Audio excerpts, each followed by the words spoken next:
আওয়ামী লীগ সভানেত্রী শেখ হাসিনা ঘোষণা দিয়েছেন তিনি ডিসেম্বরে বাংলাদেশে ফিরবেন এবং আদালতের কাছে আত্মসমর্পণ করবেন। তার সঙ্গে থাকবেন তার দলের নেতাকর্মীরা। আজকে আমরা মুখোমুখি হয়েছিলাম এমনই একজন নেতার যার বিরুদ্ধে 250টিরও বেশি মামলা রয়েছে, যার মধ্যে হত্যা মামলার সংখ্যাই আসলে বেশি। তিনিও স্পষ্ট করেই বললেন যে শেখ হাসিনার সঙ্গে তিনি দেশে ফেরার জন্য মানসিকভাবে প্রস্তুত। তার দাবি তিনি একা নন, কয়েক হাজার নেতাকর্মী শেখ হাসিনার জন্য প্রস্তুত রয়েছেন এবং প্রস্তুত হচ্ছেন দেশে ফেরার জন্য। আর দল হিসাবে তারা শেখ হাসিনার ফেরার জন্য রাজপথের প্রস্তুতিও নিতে শুরু করেছেন।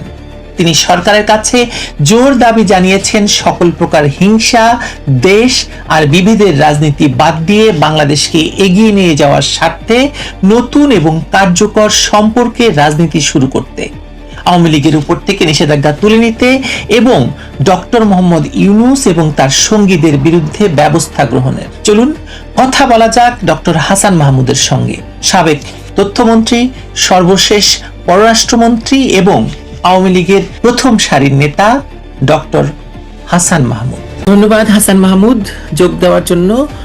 অনেক কিছু ঘটছে। আপনার নেত্রী, বাংলাদেশের সাবেক প্রধানমন্ত্রী এবং আওয়ামী লীগের সভানেত্রী অ্যাডামেন্টলি রয়টার্সের সঙ্গে সাক্ষাৎকারে ঘোষণা দিয়েছেন যে উনি বাংলাদেশে ফিরবেন এবং আপনাদেরকে নিয়ে ফিরবেন। আপনার প্রস্তুতি কি আসলে? আমি মানসিকভাবে বহু আগে প্রস্তুতি নিয়েছি। বাংলাদেশে জননেত্রী শেখ হাসিনা যেদিন যাবেন তার সাথেই আমরা ইনশাআল্লাহ সবাই যাব, এবং বাংলাদেশ আওয়ামী লীগের সমস্ত ফ্রন্ট র্যাঙ্কিং নেতারা, আমি যতদূর জানি, সবাই মানসিক প্রস্তুতি নিয়েছে। আমরা নেত্রীর সাথে যাব ইনশাআল্লাহ। দলীয় ভাবে আপনাদের প্রস্তুতির কথা আমাদের কিছু জানাবেন? দলীয় ভাবে দেখুন, নেত্রী বাংলাদেশে এই প্রেক্ষাপটে এই পরিস্থিতিতে ফেরত যাওয়া এটা একটি বড় বিষয়। আমাদের নানা প্রস্তুতি আছে, তবে আমাদের নেতাকর্মীরা সবাই জননেত্রী শেখ হাসিনার সাথে যাওয়ার জন্য প্রস্তুত। যারা বিদেশে আছে, ভারতে আছে, পৃথিবীর অন্যান্য জায়গায় যারা আছে, সবাই কিন্তু জননেত্রী শেখ হাসিনার সাথে বাংলাদেশে যাওয়ার জন্য মানসিকভাবে প্রস্তুতি নিয়েছে। দেখুন হাসান মাহমুদ, শেখ হাসিনার ফেরাটা অনেকগুলো জিনিসের উপর প্রস্তুতির উপর নির্ভর করে। দলীয় প্রস্তুতি, আইনগত প্রস্তুতি, তারপরে এই মুহূর্তে বাংলাদেশে শেখ হাসিনার থাকার জায়গা পর্যন্ত নেই। কারণ হচ্ছে, ধরুন শেখ হাসিনা যেখানে গিয়ে উঠবেন সেই বাড়ি ধ্বংস করে দেওয়া হয়েছে। সুদা সদনে এখন একদমই ধ্বংস করে দেওয়া হয়েছে, 32 ধ্বংস করে দেওয়া হয়েছে, গণভবন তো নেই। সুতরাং প্রস্তুতির অনেকগুলো মাত্রা আছে। আপনি কোনো একটা মাত্রা কথা বলতে পারেন যে মাত্রাতে আপনারা একদম ধরুন গিয়েই একটা জায়গায় শেখ হাসিনার মতো একজন ব্যক্তিত্বকে, একজন রাজনৈতিক ব্যক্তিত্বকে যার উচ্চ মাত্রার ঝুঁকি রয়েছে, নিরাপত্তা ঝুঁকি রয়েছে, তাকে প্রোভাইড করার মতো? দেখুন, আমরা তো জীবনকে হাতের মুঠোয় নিয়েই দেশে যাব। আমরা সেই প্রস্তুতি নিয়েছি, এবং জননেত্রী শেখ হাসিনা বলেছেন তিনি দেশে গিয়ে আদালতে আত্মসমর্পণ করবেন। সুতরাং আমরা কোথায় থাকবো না থাকবো সেটি হচ্ছে ভেরি ইম্যাটেরিয়াল। এটা কোনো এইটা কোনো আপনার এই ক্ষেত্রে খুব বেশি প্রাসঙ্গিক নয়, আমি যেটা মনে করি। আমরা আদালতে আত্মসমর্পণ করবো। আমাদের প্রত্যেকের বিরুদ্ধে ভুয়া মামলা, আমার বিরুদ্ধে 250 মামলা, জননেত্রী শেখ হাসিনার বিরুদ্ধে 400 মামলা, এরকম প্রত্যেকের বিরুদ্ধেই মামলা। সুতরাং আমরা গিয়ে কারাবরণ করব। সুতরাং আমরা এবং বর্তমান সরকারের আপনার চিফ প্রসিকিউটর এবং আরো বেশ কয়েকজন তাদের সরকারের মন্ত্রী অনেকেই বলেছে আমাদেরকে গ্রেপ্তার করা হবে, জননেত্রী শেখ হাসিনাকে গ্রেপ্তার করা হবে। আমরা কারাবরণ করার জন্য মানসিকভাবে প্রস্তুত, এবং আমরা কয়েক হাজার নেতাকর্মী যখন যাব বাংলাদেশে জননেত্রী শেখ হাসিনার সাথে, কয়েকশো নয় কয়েক হাজার, তখন সরকারকেই সিদ্ধান্ত নিতে হবে কি করবে। এই ভুয়া মামলাগুলো দিয়ে আমাদেরকে গ্রেপ্তার করে জেলে রাখবে নাকি অন্য কিছু করবে, সেটি সরকারকেই সিদ্ধান্ত নিতে হবে।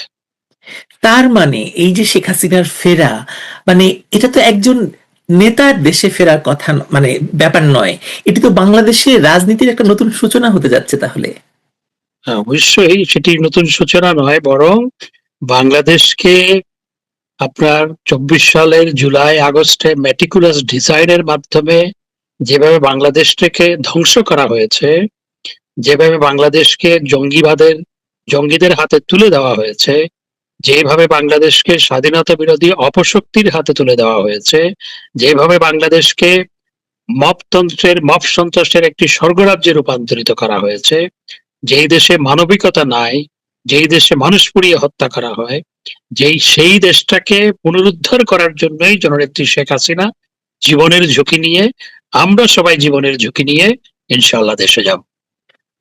এই বিষয়ে আপনাকে আমি আরেকটা প্রশ্ন করতে চাই। কেন ডিসেম্বর? কেন ওনারা বলছেন এখন আসেন আপনারা, এখন আসেন আপনারা? এই যে এখন আসেন কথা বলছেন এবং একটা চ্যালেঞ্জ ছুড়ে দিচ্ছেন। না, এখন আসেন বলছেন না তো, বলছেন যে উনি চাইলেই তো আসতে পারবেন না, এই কথাও বলেছে। এতদিন বলছে ওনাকে ফেরত দাও, হ্যাঁ, এবং যাদের আমাদের বিরুদ্ধে তো ইন্টারপোলে আপনার দিয়েছে, নোটিশ দিয়েছে, আমি সহ 10 জন, জননেত্রী শেখ হাসিনা সহ 10 জনের বিরুদ্ধে ইন্টারপোলকে ডক্টর ইউনূসের সরকার ইন্টারপোলে আপনার রেড নোটিশ জারি করার জন্য আপনার ইন্টারপোলকে অনুরোধ জানিয়েছে, যদি বা ইন্টারপোল দেয়নি, রেড নোটিশ দেয়নি। তো এতদিন আমাদেরকে নিয়ে যেতে চেয়েছে, এখন আমরা যেতে চাই। তো জননেত্রী শেখ হাসিনা যখন যাওয়ার জন্য ঘোষণা দিয়েছে, তখন সরকারের পক্ষ থেকে বলা হচ্ছে উনি চাইলেই তো আসতে পারবেন না। অর্থাৎ এখন তারা যাতে উনি না আসে, আপনার প্রকারান্তরে সেই কথাই বলার চেষ্টা করছে। তো জননেত্রী শেখ হাসিনা জীবনকে হাতের মুঠোয় নিয়ে রাজনীতি করেন। বঙ্গবন্ধু, জাতির পিতা বঙ্গবন্ধু শেখ মুজিবুর রহমানও জীবনকে হাতের মুঠোয় নিয়েই রাজনীতি করেছিলেন। আমরা জননেত্রী শেখ হাসিনার কর্মী, আমরা তার কাছ থেকে সেই শিক্ষাটাই পেয়েছি। আমরা জীবনকে হাতের মুঠোয় নিয়েই, আমরা জানি যে যে কোনো চূড়ান্ত পরিণতি হতে পারে, সেটি মাথায় রেখেই ইনশাআল্লাহ জননেত্রী শেখ হাসিনার সাথে দেশে যাব। আপনারা চাইছেন প্রত্যাবর্তন, আর তারা চাইছে প্রত্যার্পণ। মানে তারা চাইছে প্রত্যার্পণ, যাতে তারা দেখাতে পারে যে শেখ হাসিনাকে ভারত জোর করে পাঠিয়ে দিয়েছে এবং তারা তাকে একজন মানে বন্দী হিসেবে নিয়ে আসতে পারেন। এই দুটোর মধ্যে তো পার্থক্য আছে, তাই না? অবশ্যই পার্থক্য আছে, সেটাই আমরা যাচ্ছি। আমরা জননেত্রী শেখ হাসিনা ভারত সরকার কি করবে, ভারত সরকারকে তো বহু আগে অনুরোধ জানিয়েছে। সেই অনুরোধ, কয়েক দফা অনুরোধ জানানো হয়েছে, লিখিতভাবে অনুরোধ জানানো হয়েছে। ডক্টর ইউনূস সরকার অনুরোধ জানিয়েছিল কয়েক দফা।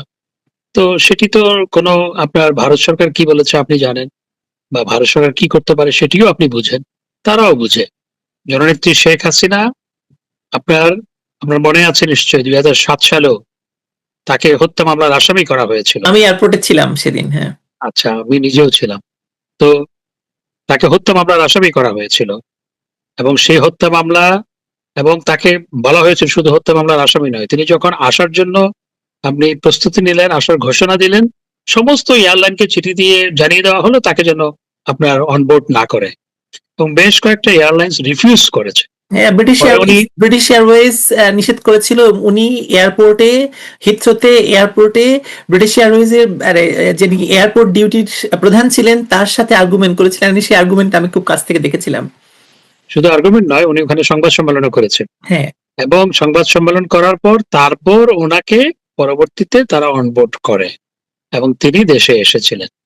তিনি আসার আগে তার কাছে খবর পাঠানো হয়েছিল যে তিনি যেন দেশে না আসে, এবং তিনি আসলে এয়ারপোর্টেই তার জীবন নাশ হতে পারে, এই সংবাদও তাকে দেওয়া হয়েছিল। আমাদের কাছেও, আমরা যেহেতু নেত্রীর কাজ করতাম, আমি তখন নেত্রী বিশেষ সহকারী ছিলাম, দলের তখন আমি বন পরিবেশ সম্পাদক, কিন্তু নেত্রীর পক্ষ থেকে আমি প্রতিদিন মিডিয়াতে কথা বলতাম। আমাদের কাছেও নানাভাবে খবর পাঠানো হয়েছে নেত্রীকে যেন বলা হয় যে তিনি না আসে। জননেত্রী শেখ হাসিনা জীবনকে হাতের মুঠোয় নিয়ে তখন গিয়েছিলেন। আমরাও ইনশাআল্লাহ জননেত্রী শেখ হাসিনার সাথে জীবনকে হাতের মুঠোয় নিয়ে দেশে যাব। আমরা এবার জুলাইতে আসি, জুলাই প্রসঙ্গে আসি। এখন জুলাই মাস, এনসিপি সারা দেশে জুলাই উদযাপন করছে, র্যালি করছে, শোভাযাত্রা করছে, কিন্তু একই সঙ্গে একটি বড় অংশের মানুষ 2024 সালের ঘটনাকে একটু ভিন্নভাবে মূল্যায়ন করতে শুরু করেছে। এই জন্য অনেক, মানে আমরা দেখতে পাচ্ছি না যে আসলে এনসিপির এইসব পদযাত্রায় লোক তো একেবারেই হচ্ছে না, এবং মানে কাউকে দেখা যাচ্ছে না। আপনি এই জুলাই উদযাপনের রাজনৈতিক তাৎপর্যটা কিভাবে দেখছেন? যখন জুলাই উদযাপন করতে গিয়ে এনসিপি যেটি দেখিয়ে দিল যে তাদের কোনো জনসমর্থন নাই, এবং তারা বিভিন্ন ডিস্ট্রিক্টে আপনার প্রোগ্রাম দিয়েছে, অনেক ডিস্ট্রিক্টে তারা ভয়ে প্রোগ্রাম দেয়নি, এবং যে সমস্ত ডিস্ট্রিক্টে কয়েকটাতে প্রোগ্রাম দিয়েছে সেখানে দেখা গেছে কোনো মানুষ নাই। কিছু ভাড়াটিয়া মানুষ নিয়ে গেছে, এবং সেটি যে আপনার ভাঙা হাট, সেখানে যে কোনো মানুষ নাই, সেটি আপনারা নিশ্চয়ই সামাজিক যোগাযোগ মাধ্যমে, টেলিভিশনে, বিভিন্ন জায়গায় দেখেছেন। আরে মতিঝিলে যদি একটা পাগল নাচে, বা আপনার ফার্ম গেটে যদি একটা পাগল নাচে, তার চেয়েও তো বেশি মানুষ হয়। তো তাদের তাদের শোভাযাত্রায় কোনো মানুষ নাই। এখন কেন বলে না, রাজুতে আসো? আগে যে বলতো কথায় কথায় রাজুতে আসো, এখন একটু বলে দেখ না রাজুতে আসো, এটা কয়জন যায়? অর্থাৎ জুলাই যে একটা মেটিকুলাস ডিজাইনের মাধ্যমে বাংলাদেশের মানুষকে, বাংলাদেশের তরুণ সমাজ যারা সেই তাদের সাথে ছিল, তাদেরকে ধোঁকা দিয়েছে, প্রতারণা করা হয়েছে, সেটি আজকে মানুষ বুঝে গেছে। এরা মানুষের সামনে এখন প্রতারক। এবং যারা জুলাইতে নেতৃত্ব দিয়েছিল, তারা আপনার আগে 120 টাকার স্যান্ডেল পরতো, পরে দেখা যাচ্ছে 20,000 টাকার জুতা পরে। তারা আগে হলের ক্যান্টিনে খেত, পরে নিজেই স্বীকার করেছে যে আমি ওয়েস্টিনে হাঁসের মাংস খেতে যাই। সবচেয়ে আমি আমি আমি নিজে ইন্টারকন্টিনেন্টালে রুম নিয়ে ওনারা মাসের পর মাস দখল করে রেখেছিল, আপনারা দখল করে রেখেছিল, এবং ভাড়া দেয়নি, আর ইন্টারকন্টিনেন্টাল সেই সমস্ত রুমে কি হতো, কি ঘটতো, সেগুলো তো ভাষায় আবার প্রকাশ করা যাবে না। তো সুতরাং আজকে যে জুলাই যারা উদযাপন করছে, তারা বুঝতে পেরেছে, দেশের মানুষ তো বহু আগেই বুঝতে পেরেছে তাদের সাথে যে লোকজন নাই, এবং জুলাই যে একটা প্রতারণা ছিল, এটি আজকে সবার কাছে পরিষ্কার হয়ে গেছে। হাসান মাহমুদ, আজকে সংসদে একটি ঘটনা ঘটেছে, আপনি জানেন কিনা জানি না, লক্ষ্য রাখছিলেন কিনা। সেটা হচ্ছে জামায়াতের আমির শফিকুর রহমান বলেছেন যে আহ, মানে সরকার পক্ষের এক ইয়েতে যে ওনারা বলেছেন গণভোটের কোনো অস্তিত্ব নেই। তখন জামায়াতের আমির বলেছেন গণভোটের অস্তিত্ব না থাকলে নির্বাচনের অস্তিত্ব নেই, সরকারের অস্তিত্ব নেই, বিরোধী দলের অস্তিত্ব নেই। আপনি আপনি এই ব্যাপারটিকে একটু যদি বলেন। আস্তে আস্তে আরো অনেক কথা বেরিয়ে আসবে, দেখবেন। এবং যেই নির্বাচনটা করা হয়েছে, সেটিও তো একটা আপনার পাতানো নির্বাচন। দেশের 50% বেশি মানুষ যেই দলগুলোকে বা যেই দলকে সমর্থন করে, তাদেরকে বাদ দিয়ে ভাগ বটারের একটা নির্বাচন করা হয়েছে। এবং যে সংখ্যা দেখানো হয়েছে সে নির্বাচনে ভোটার উপস্থিতি, সেটা একটা ভুয়া ভোকাস। আপনার অফিসিয়ালি ডিক্লেয়ার করা হয়েছে যে গণভোটে অংশ নিয়েছে 11 পয়েন্ট সামথিং, ক্লোজ টু 12%। একই মানুষ ভোট দিতে গেছে। আপনি জাস্ট যুক্তিটা দেখুন, প্রত্যেকটা মানুষকে দুটি করে ব্যালট পেপার দেওয়া হয়েছে। একটা হচ্ছে গণভোটের ব্যালট পেপার, আর একটা হচ্ছে পার্লামেন্ট নির্বাচনের ব্যালট পেপার। তো গণভোটে মাত্র 11 দশমিক সামথিং বা ক্লোজ টু 12% ভোট পড়লো। আর এখানে কিভাবে 50-60%, 60%-র কাছাকাছি দেখিয়েছে 62। ভোট পড়ে। তো এটা কিভাবে সম্ভব? এটি কোনোভাবে সম্ভব? প্রকৃতপক্ষে 10%-র নিচে মানুষ ভোট কেন্দ্রে গেছে, এটি হচ্ছে বাস্তবতা। না, তার মানে কি ওনারা এটার থেকেই প্রশ্ন এই কথাটা তুললেন কিনা যে শেখ হাসিনার পদত্যাগপত্র নেই, স্পিকারের পদত্যাগপত্র নেই, তার মানে সাংবিধানিক মানে ভাবে সরকার তো হতে পারে না, নতুন কোনো সরকার হতে পারে না। তার মানে এখনো পর্যন্ত আরেক মানে ওই সরকারকে কেউ মানে যদি আপনি ধরেন আইন মানেন, সংবিধান মানেন, তার মানে শেখ হাসিনার সরকার তার মানে এখনো বৈধ। আইন, সংবিধান এবং গণতান্ত্রিক ধারাবাহিকতা যদি মানেন, তাহলে তো এই নির্বাচনও নাই, এই নির্বাচনও টিকে না, এক পেশে পাতানো নির্বাচনও টিকে না, এবং সরকারের কোনো অস্তিত্ব থাকে না। তো আজকে জামাতের আমির যে কথাটি বলেছে, সেটি প্রকারান্তরে সত্য কথাই বলেছেন। আবার যাই 2024-এর জুলাই আগস্টের ঘটনায়, মানে কেউ একে গণঅভ্যুত্থান বলে, কেউ বলে বিদেশি মদতপুষ্ট সহিংস ক্ষমতা দখল। একজন প্রত্যক্ষ অংশীজন আপনি, কারণ আপনাদেরকে উৎখাত করা হয়েছে। আপনি ওই ঘটনাকে কিভাবে মূল্যায়ন করেন, আপনার দল কিভাবে মূল্যায়ন করে, ইতিহাস এটিকে কি পরিচয়ে স্থান দেবে বলে আপনি মনে করছেন? যখন জুলাই একটা মেটিকুলাস ডিজাইনের মাধ্যমে একটি গণতান্ত্রিক ভাবে নির্বাচিত সরকারকে আপনার বিতাড়িত করা হয়েছিল, উৎখাত করা হয়েছিল। যে ভাষায় বলুন, একটি গণতান্ত্রিক সরকারকে ক্ষমতাচ্যুত করা হয়েছিল। এবং সেখানে আসলে গণমানুষের কোনো অংশগ্রহণ ছিল না, রাজনৈতিক কিছু নেতাকর্মীর অংশগ্রহণ ছিল। ঢাকা শহরে 2 কোটি মানুষ বসবাস করে, ঢাকা সিটি কর্পোরেশনে, এবং ঢাকা সিটি কর্পোরেশনের আশেপাশে গ্রেটার ঢাকা সিটিতে 3 কোটি মানুষ বসবাস করে। ঢাকা এখন পৃথিবীর 2 নম্বর শহর জনসংখ্যার দিক দিয়ে। 3 মিলিয়ন, 30 মিলিয়ন প্লাস জনসংখ্যা ঢাকা শহরে, মানে গ্রেটার ঢাকা সিটিতে। তো সেখানে 2 লাখ মানুষ রাস্তায় ছিল। সেই 2 লাখ মানুষের মধ্যে আপনার 1.5 লাখ মানুষ ঢাকার বাইরে থেকে এসেছে, বিভিন্ন মাদ্রাসা থেকে গেছে, বিভিন্ন জায়গা থেকে মানুষ ভাড়া করা হয়েছে, রোহিঙ্গাদের আনা হয়েছে, কিশোর গ্যাং ছিল। কিশোর গ্যাং ছিল, রোহিঙ্গাদের আনা হয়েছে, তারপর বিভিন্ন বস্তি থেকে টাকা দিয়ে মানুষ আনা হয়েছে। এটা তো গণ অভ্যুত্থান ছিল না, এটি হচ্ছে মেটিকুলাস ডিজাইনের একটা অংশ। আর যে আপনার হত্যাকাণ্ড ঘটানো হয়েছিল, সেই হত্যাকাণ্ডের 80 ভাগ মানুষ তারা মেরেছে। 80 ভাগ মানুষ, আমাদের নেতাকর্মী তো কয়েকশো মৃত্যুবরণ করেছে। আর যে ডাটা দেওয়া হয়েছে জাতিসংঘের হিউম্যান রাইটস কমিশনের, এটা ফুল বোগাস। আমরা এটা প্রতিবাদ করেছি। আজকে অক্সফোর্ডে সজীব ওয়াজেদ জয় এটিকে চ্যালেঞ্জ করেছেন অফিসিয়ালি। আমরা তো হ্যাঁ, উনি তো চ্যালেঞ্জ করেছে এবং he made a very good speech. এবং আমরা জাতিসংঘের আপনার হিউম্যান রাইটস কমিশনের দপ্তরে আমরা তাদের যে আমাদের যে রিবার্টাল সেটা জমা দিয়েছি। প্লাস আমরা সেখানে সংবাদ সম্মেলন করেছি যে আপনার জাতিসংঘের আপনার হিউম্যান রাইটস কমিশন বলে 1400, আর সরকার গেজেট প্রকাশ করেছে 800। তাহলে কোনটা সত্য?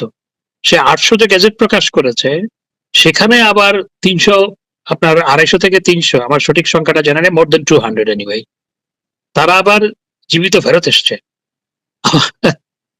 সরকারের গেজেট প্রকাশ যেগুলো করা হয়েছে সেখানে, এবং সেখানে আবার আপনার এই যে আপনার আমাদের মন্ত্রী ছিলেন রূপগঞ্জের, তার যে কারখানা চালিয়ে দেওয়া হলো, হ্যাঁ গাজী টায়ার যে জ্বালিয়ে দেওয়া হলো, সেই গাজী টায়ারে যে 100-150 মারা গেল তাদের নামও সেখানে ইনক্লুড করা হয়েছে।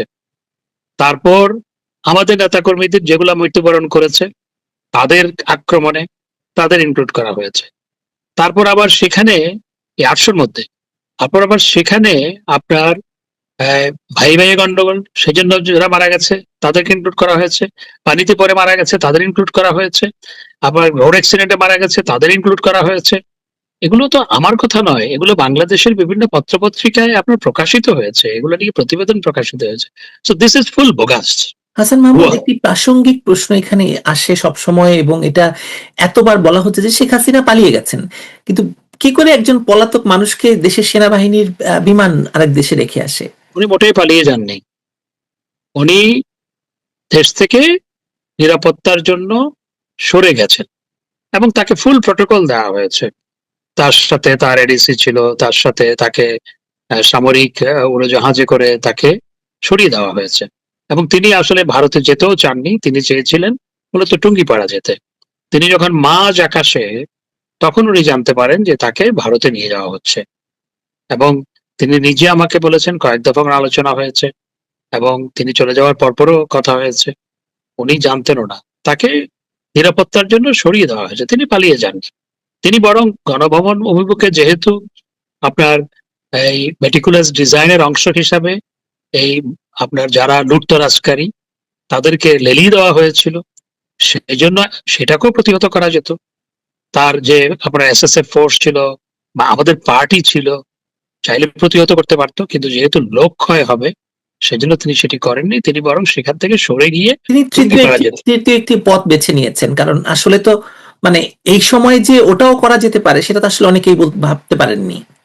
এবং তিনি সরে গিয়ে টুঙ্গিপাড়া যেতে চেয়েছিলেন মূলত যাতে লোক ক্ষয় না হয়। আপনারা দেখেছেন যে আমার সাথে টেলিফোনে আলাপের একটা অডিও ভাইরাল হয়েছে। সেটি এই সরকারি, মানে ডক্টর ইউনূসের সরকারি ছেড়েছিল। সেটি দুপুর 12টার দিকে মনে হয় আমার সাথে কথা হয় সেদিন, 5 তারিখ 12টা। তখন উনি বলছিলেন যে আমি থাকবো না, এবং আমি এভাবে মানুষের মৃত্যু হোক সেটা আমি চাই না, আমি থাকবো না, সেই কথা কিন্তু তিনি বলেছেন। অর্থাৎ তিনি যাতে এই সাংঘর্ষিক পরিস্থিতির অবসান হয় এবং মানুষের জীবন ক্ষয় যাতে না হয়, সেই জন্য তিনি সেদিন গণভবন থেকে সরে গিয়ে অন্য কোনো জায়গায়, ওনার পছন্দের জায়গা ছিল টুঙ্গিপাড়ায় যেতে চেয়েছেন, কিন্তু তাকে সামরিক বিমানে করে ভারতে সরিয়ে নেওয়া হয়েছে। তিনি পালিয়ে যাননি, মোটেই পালিয়ে যাননি।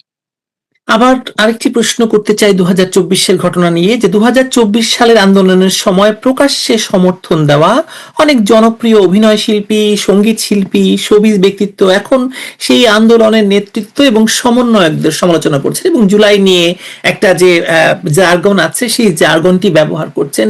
তারা আসলে এটি ব্যবহার করতে চাইছেন না খারাপ অর্থে, কিন্তু এটি আসলে এখন জুলাইকে তো আসলে খুব ডিফেম হয়ে গেছে, এটা তো আসলে মানে উপায় নেই, চাইলেও আপনি জুলাইকে নিয়ে ভালো কিছু বলতে পারছেন না। তো আপনি কি এটাকে জনমতের পরিবর্তন হিসেবে দেখেন, নাকি তারা এখন অভিজ্ঞতার ভিত্তিতে আগে ভালো ছিলাম বা নতুন মূল্যায়ন করছেন? জনমত তো প্রকৃতপক্ষে এখন জুলাইয়ের বিপরীতে। আমি সামাজিক যোগাযোগ মাধ্যমে দেখি যে অনেকে লিখছে যেখানে জুলাই সেখানে গণধোলাই। আমি তাদের সাথে সুর মিলাতে চাই না, কিন্তু এটা সামাজিক যোগাযোগ মাধ্যমে ব্যাপকভাবে লেখালেখি হচ্ছে এবং জুলাইতে যে মানুষ প্রতারিত হয়েছে সেটি মানুষ আপামর জনতা সেটা বুঝতে পেরেছে। সেই কারণে আজকে জননেত্রী শেখ হাসিনার অ্যাপ্রুভাল রেট 90%। এবং আওয়ামী লীগের জনপ্রিয়তা, আমরা 15 বছর যতদিন ক্ষমতায় ছিলাম, 15 বছর 7 মাস, তখনকার যে কোনো সময়ের তুলনায় আওয়ামী লীগ এখন অনেক বেশি জনপ্রিয় একটি দল। কারণ মানুষ বুঝতে পেরেছে একটা মেটিকুলাস ডিজাইনের মাধ্যমে মানুষের সাথে প্রতারণা করে জুলাইয়ে একটি নির্বাচিত সরকারকে ক্ষমতাচ্যুত করা হয়েছে এবং এটি জনমতের প্রতিফল। আর যে সমস্ত আপনার অভিনয় শিল্পী বা শোবিজের যারা, আমি তো তথ্যমন্ত্রী ছিলাম 5 বছর, দলের প্রচার সম্পাদক ছিলাম 7 বছর, সুতরাং তাদের অনেকের সাথে আমার পরিচয় আছে, জানাশোনা আছে, তাদের সাথে কাজ করেছি আমি। তারা অনেকেই আপনার তাদের প্রোফাইল লাল করেছিল, তো যাদেরকে অনেকে আবার বলে যে লাল বদর, তো আমি সেটা বলতে চাই না, তারা প্রোফাইল লাল করেছিল, ঠিক আছে। এখন তারা বুঝতে পেরেছে তারা সেদিন প্রতারণার শিকার হয়েছে, তাদের উপলব্ধি এসছে যে এটি একটি জুলাই একটি প্রতারণা ছিল। তবে আমি এখন দেখতে চাই যারা ভাষণ দিয়েছিল যে আসমান কাঁপে না, সে আসমান কাঁপনিরা কোথায়, আমি এটা একটু দেখতে চাই। ওনারা এখন কি বলবেন সেটা আমি একটু শুনতে চাই। যে আজকে যখন আপনার জেলখানার মধ্যে আমাদের 200 নেতাকর্মীকে পিটিয়ে হত্যা করা হয়, অর্থাৎ নির্যাতনের কারণে হত্যাকাণ্ডের শিকার হয়, যখন নুরুল মজিদ হুমায়ুন মৃত্যুর পরও তাদের হাতে হাত করা, এবং যখন রমেশচন্দ্র সেন 86 বছর বয়সে তাকে রশি দিয়ে বাঁধা হয়, যখন আপনার ছাত্রলীগের নেতাকর্মীদের মেরে 7 জনকে আপনার ইয়েতে তুরাগ নদীতে ভাসিয়ে দেওয়া হয়, যখন বাংলাদেশে প্রতিদিন নদীতে লাশ পাওয়া যাচ্ছে, সে আসমান কাপড়িরা কই এখন?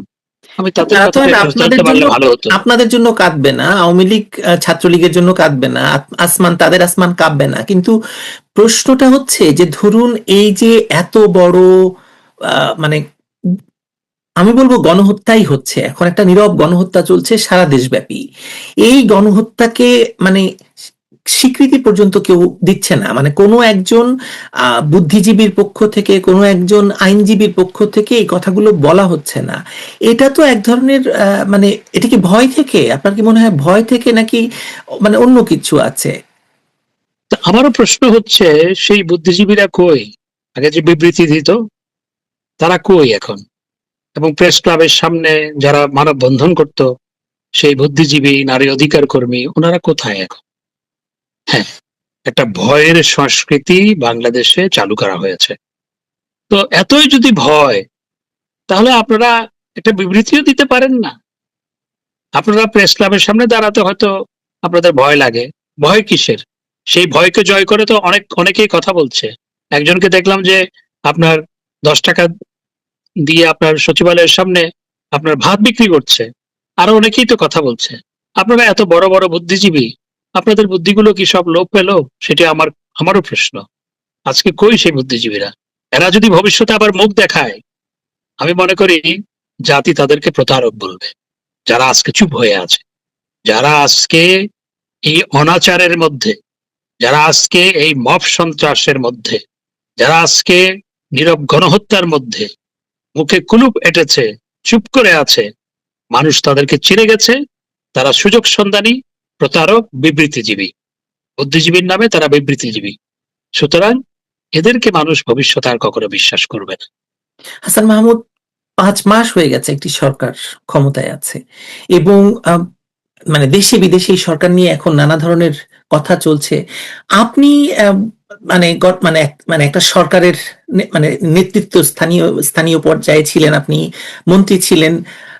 এই 5 মাসে সরকারের সাফল্য এবং ব্যর্থতা নিয়ে আপনার কি মানে একটা মূল্যায়ন, মানে ছোট অল্প কথা যদি বলেন। সরকারের একটা সাফল্য আছে যে জয় বাংলা স্লোগান দিলেই গ্রেপ্তার করতে হয়।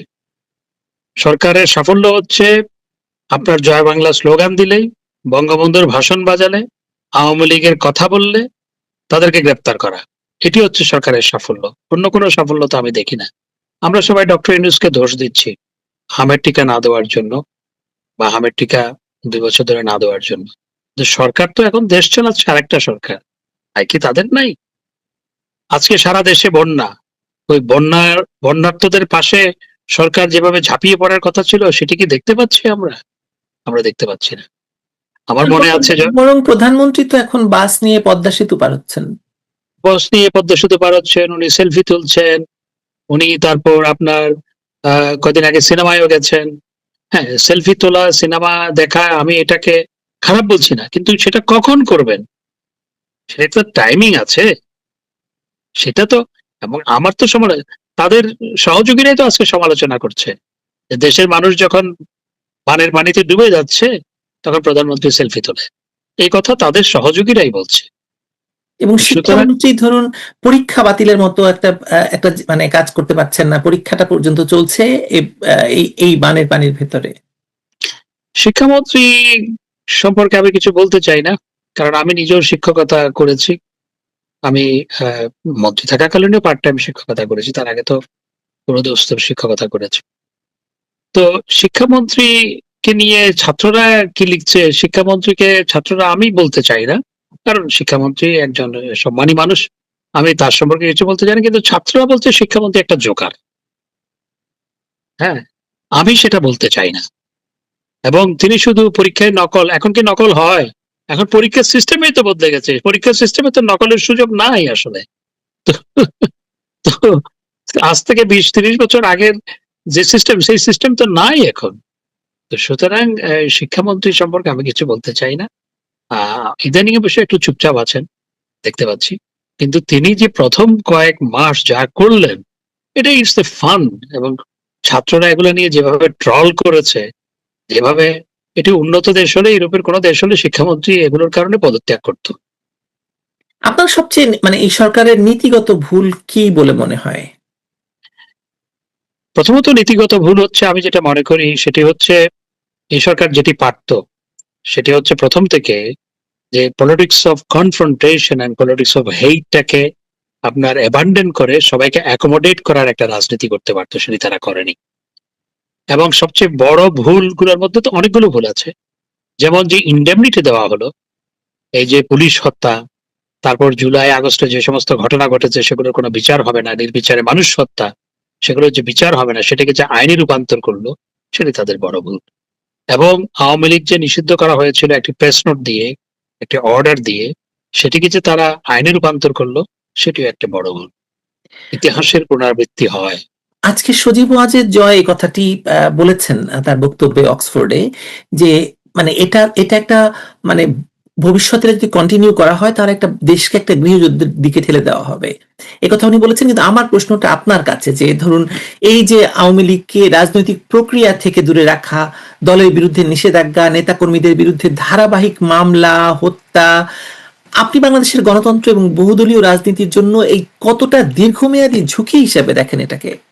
এটা তো একটা দীর্ঘমেয়াদী ঝুঁকি, অবশ্যই।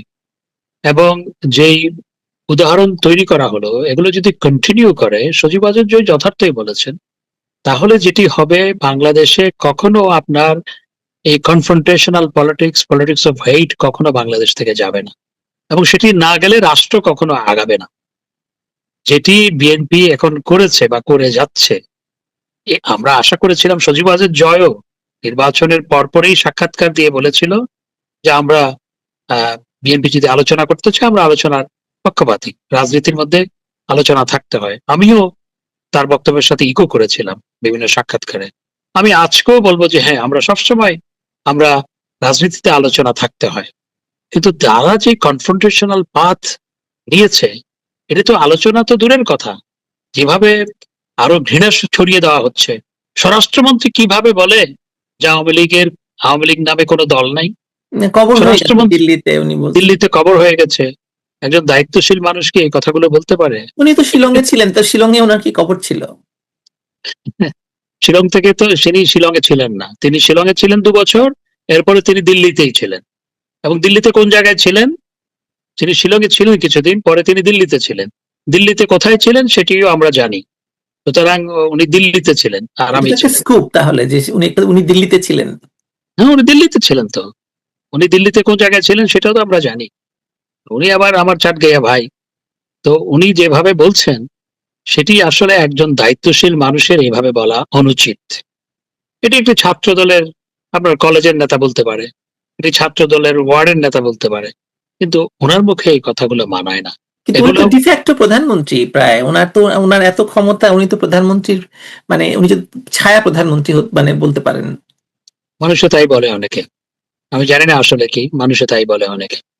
তো এই politics of denial, confrontation and hate, এগুলো যদি সর্বোচ্চ লেভেল থেকে এভাবে এগুলোকে উস্কে দেওয়া হয়, দেশের জন্য সেটি সর্বনাশ ডেকে আনছে। আমি মনে করি যে সবারই উপলব্ধি হওয়া দরকার, আমাদেরও উপলব্ধি হওয়া দরকার, বিএনপি সহ সমস্ত দলের উপলব্ধি হওয়া দরকার যে পলিটিক্স অফ হেইট, কনফ্রন্টেশন দেশের জন্য সর্বনাশা, এবং এগুলো চিরদিনের জন্য অ্যাবান্ডেন্ট হওয়া উচিত। আর রাজনীতির মধ্যে আলাপ আলোচনা থাকতে হবে, এবং রাজনীতির মধ্যে থেকে চিরতরে politics of hate, denial, confrontational politics abandon করতে হবে। বাংলাদেশ আজকে যেভাবে সামাজিকভাবে বিভক্ত করে ফেলা হয়েছে, একদল আরেকজনের ছায়াও মাড়ায় না, এই যে পরিস্থিতি, এটি কোনো সমাজ, দেশ, রাষ্ট্রের জন্য তো কখনো সুখকর নয়। এটি কন্টিনিউ করতে দেওয়া যায় না। আমরা যদি, আল্লাহ যদি আমাদেরকে সুযোগ দেয়, আমরা তো এই কাজ, তারা যেই পথে হাঁটছে আমরা সেই পথে হাঁটবো না। আমি যেটা মনে করি আমরা কখনোই। আপনারা তো অতীতে হাঁটেনও নাই, মানে অতীতে কি এইভাবে যেভাবে একটি দলকে নিশ্চিহ্ন করে দেওয়ার যে হচ্ছে, 17 বছর ধরে জামাতকেও তো আপনারা নিষিদ্ধ করেন নাই, আপনারা বিএনপিও রাজনীতি করে গেছে এবং বিএনপির মানে নির্বাচনে অংশ নিয়েছে, যখন চায়নি আবার নির্বাচনে অংশ নেয়নি। সুতরাং মানে আওয়ামী লীগের রাজনীতির সঙ্গে তো বোধহয় পার্থক্য তো এটাই আসলে, যে একদল চায় আরেক দলকে নিশ্চিহ্ন করতে, কিন্তু আওয়ামী লীগের ক্ষেত্রে সেটা হয়নি কখনোই। আমরা তো বিএনপি কে নিশ্চিহ্ন করতে চাইনি। আমরা তো বিএনপির নেতাদের গ্রেফতার করা হয়েছে, হাতে তো হাতকড়া পরানো হয়নি। এখন যে আমাদের সিনিয়র নেতাদেরকে হাতে হাতকড়া পরানো হয়েছে, ইদানিং একটু কম হচ্ছে, কিন্তু হয়েছে, এই সরকারের আমলেও হয়েছে। এই যে এগুলো এগুলো তো খারাপ উদাহরণ তৈরি করছে। মির্জা ফখরুল ইসলাম সাহেবরা আপনার জেলে গেছে বহুবার, তাদেরকে হাতকড়া পরানো হয়েছিল, তাদের ডিভিশন দেওয়া হয়েছিল, যথার্থ সেখানে ট্রিটমেন্ট দেওয়া হয়েছে। আমাদের নেতাদেরকে তো সেটি করা হচ্ছে না, কারাগারের মধ্যে নির্যাতন করা হচ্ছে। আমাদের নারী কর্মীদের আপনার আপনার উন্মুক্ত জায়গায় গোসল করতে বাধ্য করা হয় ময়লা পানি দিয়ে, এবং খাবার দাবারের ক্ষেত্রে পচা খাবার পরিবেশন করা হয় আমাদের নেতা কর্মীদের। এই যে পরিস্থিতি কারাগারের মধ্যে, এগুলো এখন হচ্ছে, আগে তো হয়েছে, এখনো হচ্ছে এগুলো। ডক্টর হাসান মাহমুদ সম্প্রতি তারেক রহমান স্বীকার করেছেন যে তার মায়ের চিকিৎসা বাংলাদেশে ভালো হয়েছে যখন তিনি কারাবন্দী ছিলেন, কিন্তু অপরদিকে তাদের মানে বিএনপি থেকেই বলা হয়েছিল যে বেগম খালেদা জিয়াকে বিষ প্রয়োগ করা হয়েছিল আপনাদের সময়ে। বেগম খালেদা জিয়াকে তো আপনার আমরা তো বিদায় নিয়েছি অনেকদিন আগে, 2 বছর হয়ে গেল, প্রায় 2 বছর হচ্ছে। তো খালেদা জিয়া কতদিন পরে বিদেশে গিয়েছিলেন? আমরা যখন ক্ষমতায় ছিলাম, খালেদা জিয়া এখনই বিদেশ না পাঠালে ওনার জীবন নাশের সম্ভাবনা রয়েছে। কতদিন পরে বিদেশ গিয়েছিলেন? আমার মনে হয় প্রায় 1 বছর পরে। 1 বছর পরে। 1 বছর পরে উনি বিদেশ গিয়েছিলেন। তো সত্য সবসময় বেরিয়ে আসে। আজকে তারেক রহমান যে স্বীকার করেছেন, তিনি তার মায়ের, বেগম খালেদা জিয়ার প্রতি যথাযথ সম্মান শ্রদ্ধা রেখেই বলতে চাই, কারণ তিনি আমার মায়ের বয়সী। আমি তাকে শ্রদ্ধা রেখেই বলতে চাই, জননেত্রী শেখ হাসিনা অনেকে বিরোধিতা করেছিল আমাদের সরকারের মধ্যে, এরপরও তার সাজা স্থগিত করে তাকে বাসায় থাকতে দিয়েছিলেন। তো আজকে আমাদের নেত্রী জননেত্রী শেখ হাসিনা, তিনি আজকে তার উপর যে আপনার রায় দেওয়া হয়েছে, এটা একটি ভুয়া রায়, একটি ফরমায়েশি রায়, একটা ক্যাঙ্গারু কোর্টের রায়, যেটি সারা বিশ্বব্যাপী নিন্দিত হয়েছে। তো তারা কি যে বদান্যতা জননেত্রী শেখ হাসিনা খালেদা জিয়ার প্রতি দেখিয়েছিলেন, সেই বদান্যতা কি তারা দেখাবেন? সেটি আজকে বড় প্রশ্ন।